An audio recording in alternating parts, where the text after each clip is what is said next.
Castro here, and I'm going to be reading from my story, Darkness Most Fowl.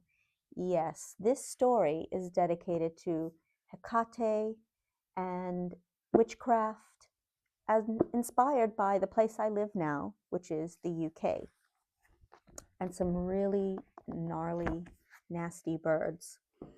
But when you've got a goddess on your side, the Witches of Winchester. Hecate, Hecate, bring us your light. We offer our voices in exchange for the keys to the secrets of the triple moon and the protection of your hounds. Hecate, Hecate, protect us from doom, the darkness that takes flight and that seeks to drag our bones over hot coals. Cherry Turner knew it wasn't safe this time of year to be foraging so close to sunset, but the light filtering through the trees when it wasn't raining filled her with inspiration. The autumn warmth of a still shining sun and changing leaves with a crisp breeze made her wish she really could fly across the rolling hills of South England. Unfortunately, that type of witch only existed in the storybooks. She was a different type of witch. Witches in the real world couldn't fly on broomsticks. Magic existed for those who allowed it to work through them, or allowed greater deities to work through them. At 20, she first experienced the calling and left university to join the Coven of Winchester.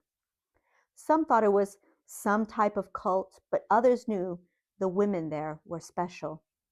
Cherry wanted to grab a few extra ingredients to make another batch of oils and candles before the Saturday market in the center of Winchester. The previous week she sold out.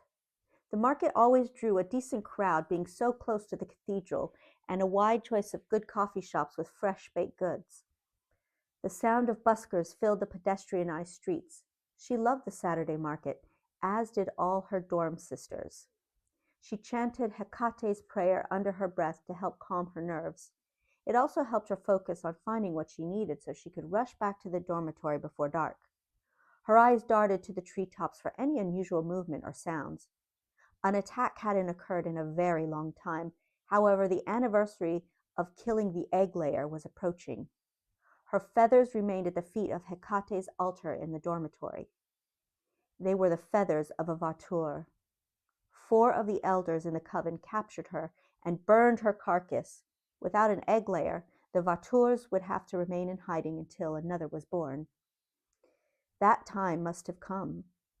Where there was one, there were others, and they would be hungry again. For centuries, they were drawn to the land surrounding the cathedral to consume pious pilgrims. Over time, small horse and cart roads had been transformed to motorways and dual carriageways. Not so many humans as easy prey. The insidious winged creatures, the vautours, now survived on wild foxes, deer, grazing sheep, or strays, but they preferred human flesh. Some surviving texts said they were those who practiced witchcraft during the Black Death and transferred their souls to the birds of prey.